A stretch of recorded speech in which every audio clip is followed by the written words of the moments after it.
तुम्ही जन्माला येऊन तसंच मरून गेलात, तुमची कोणीही दखल घेत नाही, याच्यापेक्षा काय पाप असावं बरं मला सांगा तुम्ही? काय यांनी पापाने अजून काय केलं पाहिजे? 700 वर्षापासून देवाचे द्वारे अभंग टिकला आणि तुमचा कोणताच शब्द अजरामर होत नाही, याच्यापेक्षा काय पाप असतं? हयात असे तोपर्यंत जिवंत असणारी माणसं मानतात. ज्यावेळेस तुम्ही इतिहास जमा होता त्यावेळेस तुम्हाला शिव्या दिल्या जातात, तुमची दखल सुद्धा घेत नाहीत.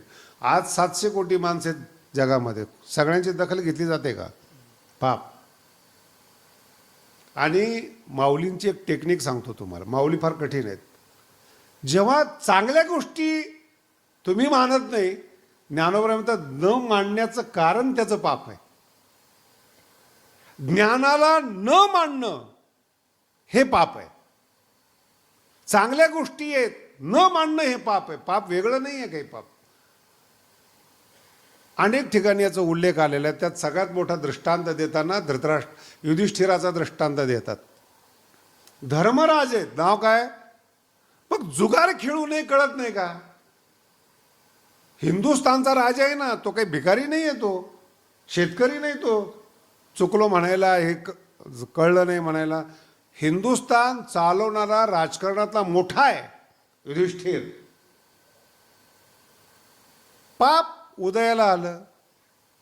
आणि जुगाराला पण एक लिमिट असतं. पत्नीपर्यंत, महाभारत काय ते सांगतोय तुम्हाला, पत्नीपर्यंत मनुष्याची बुद्धी जाग्यावर येत नाही, ते पाप आहे.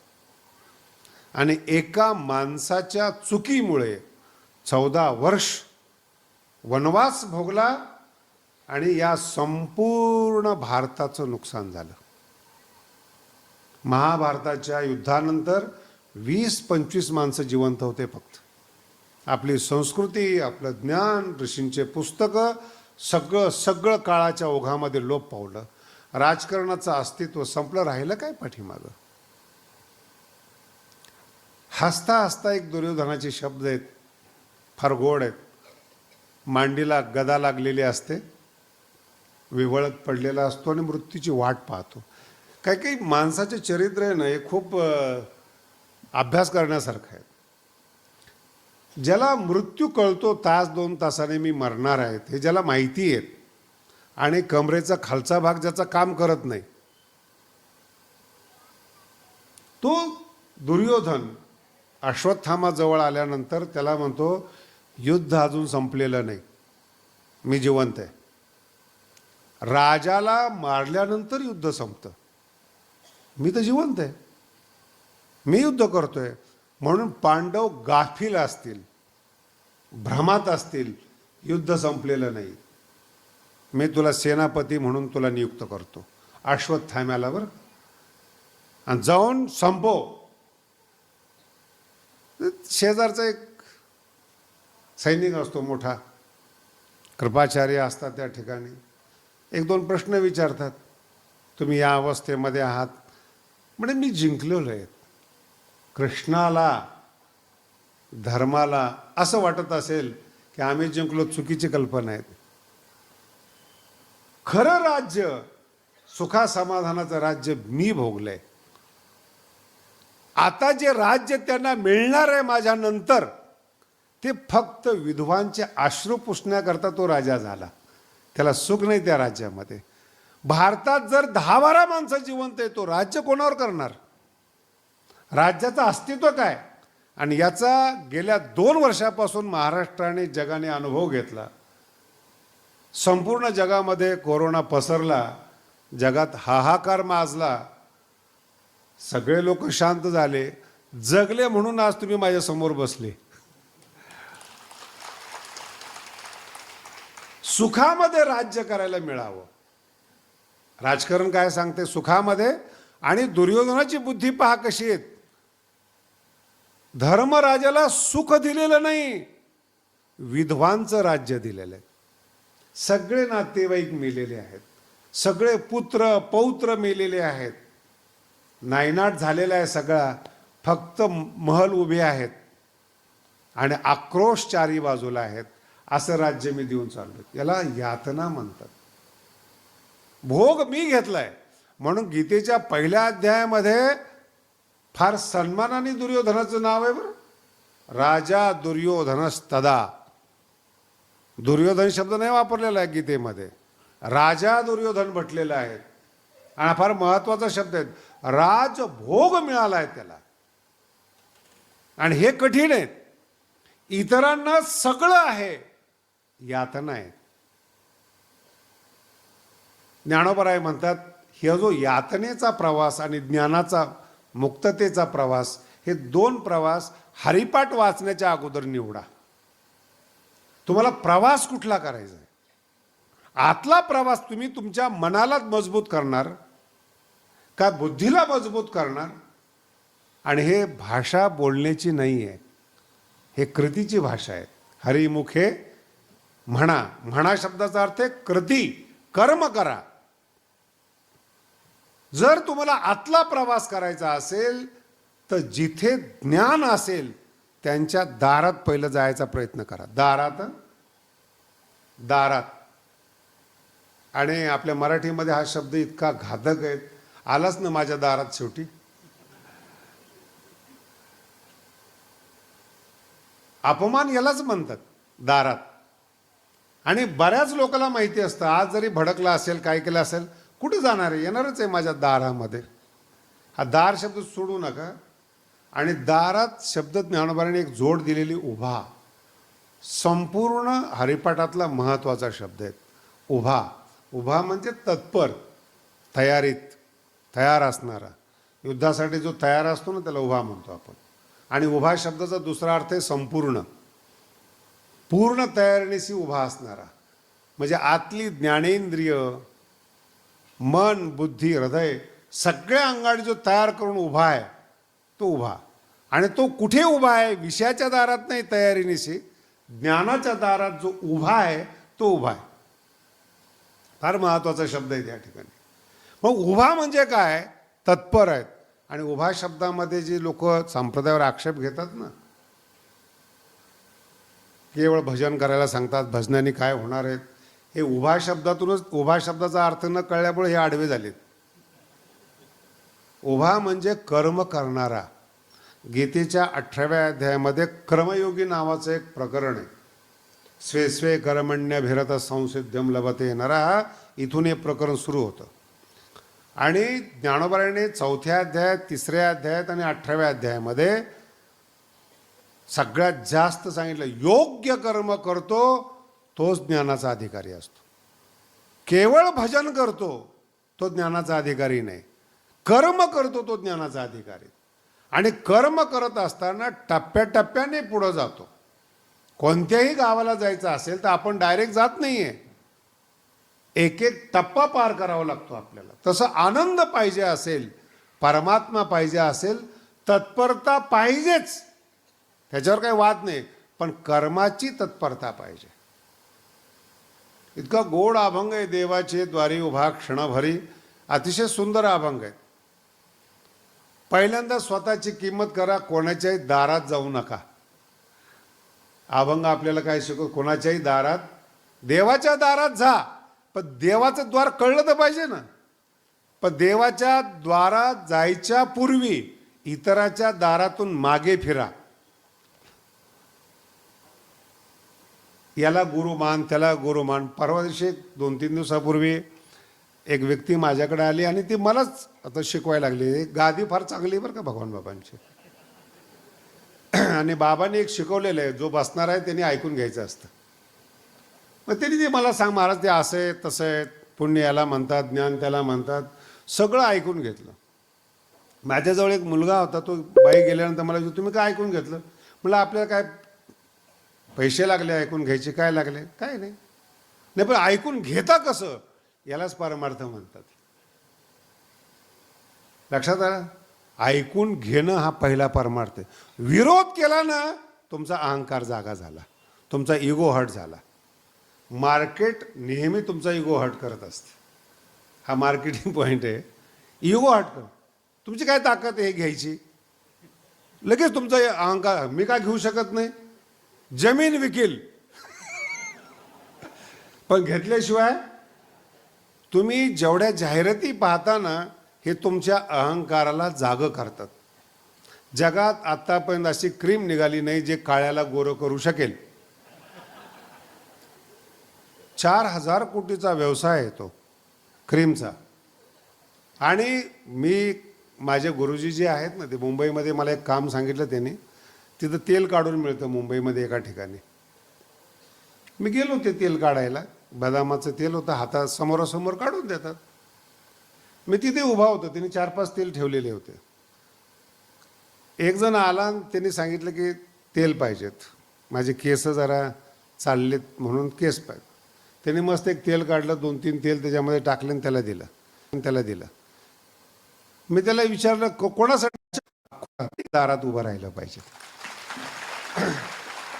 कोणतंही ज्ञान लागो तुम्हाला, व्यावहारिक ज्ञान लागो, साधनेचं ज्ञान लागो, परब्रह्माचं ज्ञान लागो, सगळं ज्ञान माऊलीच्या दारात उभा राहा. जयाचे द्वारी सोन्याचा द्वारी तिथं उभा राहा. हरिपाठ कशाला बरं, माऊली तुम्हाला डायरेक्ट सांगतात, कशाला इतराकडून मदत घेतात तुम्ही. जे माऊलीच्या दारात उभे राहतात ना, त्यांना धोकाच नाही कुणाचा. या संपूर्ण हरिपाठातला एक महत्त्वाचा मुद्दा सांगतो, जो जास्त लोकांना वाटतो. वैकुंठ आहे का नाही? नासाच्या जगामध्ये, अंतरिक्ष जगामध्ये यान सोडणं, वैकुंठ कुठे? आणि मी हा प्रश्न 2-4 कीर्तनकाराला जाणीवपूर्वक विचारला. थोडासा खोडील स्वभाव आहे. मला अरे वैकुंठ कुठे आहे? कमाल झाली शास्त्रीची, तुम्हाला वैकुंठ म्हणलं, मला नाही वैकुंठ माहिती. मग ते इथे तिथे आतल तलातल सुतल, काही वर काही खाली, इकडं तिकडं. हरिपाठ अभ्यास न केल्याचा हा परिणाम आहे. वैकुंठ वर नाही हे कीर्तनकारांना सांगता येत नाही. हरिपाठ सांगतो, सर्वत्र वैकुंठ केले असे. किती सुंदर वाक्य आहे. गंभीरतेने घेत चला फक्त. सर्वत्र हे जग जिथं आपण जगतो, सर्वत्र हेच वैकुंठ आहे. सर्वत्र वैकुंठ झाले नाही, केले. तुम्ही तुमचं घर मंदिर करा. भगवंत नलगती सायास जावे सुखे. मंदिर करा, तुमचं मन मंदिर करा, हृदय मंदिर करा, सुखे येतो घरा. ज्या घरात, ज्या हृदयात नारायण येतो, सर्वत्र वैकुंठ. कशाला वर कुठं बघतात तुम्ही? गेले ना आता चंद्रापर्यंत गेले, काही मंगळापर्यंत गेले, काही दिवसांनी अजून पुढे जातील. किती दिवस सांगणार तुम्ही? वैकुंठ शब्दाचा अर्थ इतका सुंदर ज्ञानोबा सांगतात, या जगालाच वैकुंठ करा. इथेच नाही, ज्ञानेश्वरीतही हे सांगितलेले आहेत, काही एखाद्याने वैकुंठा जावे, ते ती ही वैकुंठाची केले आग. ऐसे नाम घोष गौरवे धवळले विश्व. टप्पा लक्षात ठेवा, विसरू नका. ज्याला अंतःकरणातला प्रवास करायचा आहे त्याच्यासाठी वैकुंठ आहे. ज्याला प्रपंच करायचा आहे त्यांनी वैकुंठाची भाषा देखील बोलू नये. त्याचा हा विषयच नाही. कुठे वैकुंठ आहे, मग कुठलं स्वर्ग आहे, हेच आनंद आहेत. आणि नरदेहासारखं शरीर मिळून जो सुखी नाही, वर जाऊन काय करणार आहेत? हा माझा प्रश्न नाही बरं का, माऊलीचा प्रश्न आहे. संपूर्ण ज्ञानेंद्रिय चांगली आहेत, शरीर चांगलं आहे, इथे दुखी आहे, इथे आत्महत्या करतोय, वर काय जाऊन फायदा आहे? ज्ञानोबारांचे शब्द पहा, जयाचे अहिक. हा ओवी मला फार आवडते बरं का. जर शिवी द्यायची असेल ना मला एखाद्याला, तर मी ही ओवी म्हणत असतो. माऊलीच्या शब्दातून आहे ना, आपण आपल्या शब्दातून कशाला बोलावं? जयाचे अहिक धड नाही, तयाचे परत्र पुससी काय.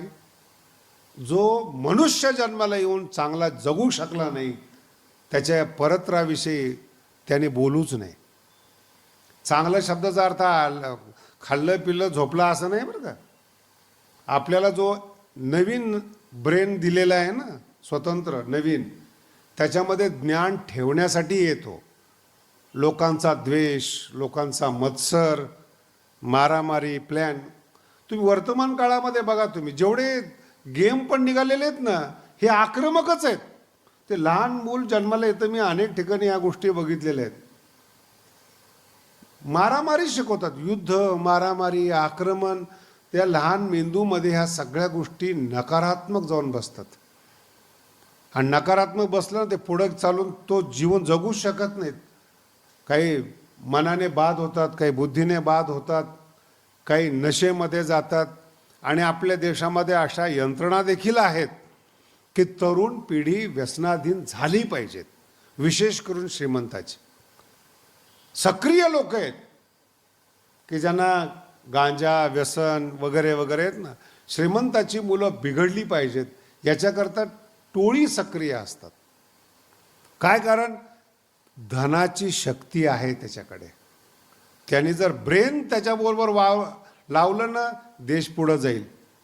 मग देश पुढं जाता कामा नये म्हणून त्यांना मागे सारा, त्यांची पुढची पिढी बर्बाद करा. म्हणून एकच माणूस जन्माला चांगला येतो, एकच माणूस श्रेष्ठ असतो. त्याचा पोरगा त्याचं अनुकरण करतच नाही.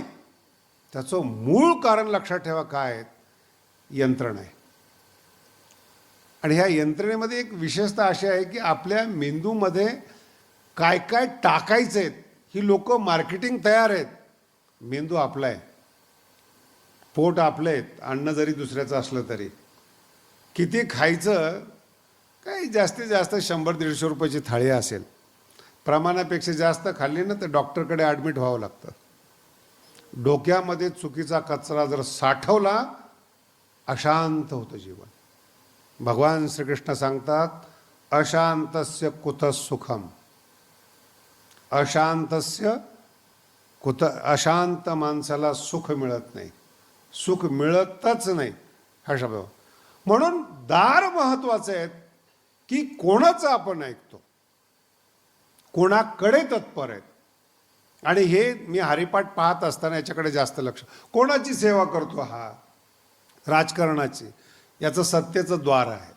धनाची सेवा करतो, व्यापाऱ्याचं द्वार आहे. ज्ञानाची सेवा करतो, गुरुचं द्वार आहेत. त्याचे ठरलेले दार आहेत. माऊली म्हणतात, मी देवाच्या द्वारात उभा राहिलो आणि मला मुक्ती साध्य झाल्या. 2 गोष्टी इथं कायमस्वरूपी लक्षात ठेवा का. माऊलींची भाषा आहे, ज्ञानामध्ये मोक्ष असतो आणि भक्तीमध्ये मुक्ती असते. अजून कळलंच नाही ना, न ज्ञान मिळाले न भक्ती मिळाली. भक्ती शब्दाचा अर्थ जगण्यात वैकुंठ, जगण्यात आनंद. त्याला जीवनमुक्ती असा शब्द आहे. मुक्तीमध्ये मरण नाही बरं का. ज्ञान काय करतात? ज्ञानात मोक्ष आहे. मोक्ष म्हणजे काय? कोणीच नको, संगम त्यक्त्वा सुखी भव. कोणीच नको, शरीराचा संग नको, मनाचा नको, काहीच नको. हे मोक्ष. मुक्ती शब्दाचा अर्थ आहे तुमच्यात राहून आनंदी राहणं, याचं नाव आहे मुक्ती. जगद्गुरु तुकोबाराय प्रपंचात राहिले, मुलाबाळात राहिले, भाषा वेगळी, वाणी वेगळी, मुक्ती वेगळी. तुकोबारायांचा हा शब्द आहे. तुका म्हणे, मुक्ती परिणिली नोवरी. हा अभंग आहे ना, याच्यासाठी केला होता अट्टहास, याचा शेवट आहे हा. तुका म्हणे, आणि हा 10व्यालाच वापरला जातो. मला सुद्धा टेन्शन येते या अभंगाचं. पहिलं चरण आहे त्याच्यामध्ये, याजसाठी केला होता अट्टहास. त्याचं शेवट फार गोड आहे. तुका म्हणे, मुक्ती परिणिली. परिणिली म्हणजे तुकोबाराय म्हणतात, मी मुक्तीला नवरी म्हणून वरण केलं. मुक्ती परिणिली नोवरी. आणि आता तिच्याबरोबर, मुक्तीबरोबर राहिलेले जे माझ्या आयुष्यातले दिवस आहेत ना, आता दिवस चारी खेळी मिळी. शब्द फार महत्वाचा आहे. खेळ पण आहे आणि मेळ पण आहे. कोणाबरोबर आहे? मुक्तीबरोबर. तेने मुक्ती चारी. हे जे 4 मुक्तीबरोबर खेळ आहे आणि 4 मुक्तीबरोबर मेळ आहे, त्याचं नाव आहे भक्ती. ज्ञानामध्ये मोक्ष आहे, वृक्षता आहे. म्हणून ज्ञानी माणसाचा चेहरा पहा, कायम तुच्छतेने भरलेला असतो. जगाकडे पाहत असताना आठ्याच असतात कपाळावर. तुला काय येतं, तुला काय येतं वगैरे वगैरे, तू कमी जास्त. ज्ञानी माणसं सौम्य चेहऱ्याचे नसतात. विद्यापीठी प्राध्यापक पहा, जास्त शिकलेला पहा, ग्रामीण भागातले लोक जरा कमी शिकलेले असतात, भक्तिभावाने पाया पडायला येतात. पण जर थोडाफार शिकलेला असेल ना, तर येता नाही ना, त्याचा अहंकार बरोबर चालत असतो. मोक्ष, त्याला असं वाटतं मला कुणाची गरज नाही. मुक्ती म्हणते सगळे या, सगळे चांगलं जीवन जगू, चांगल्या आनंदात राहू, आणि हे मिळालेलं मनुष्य जीवन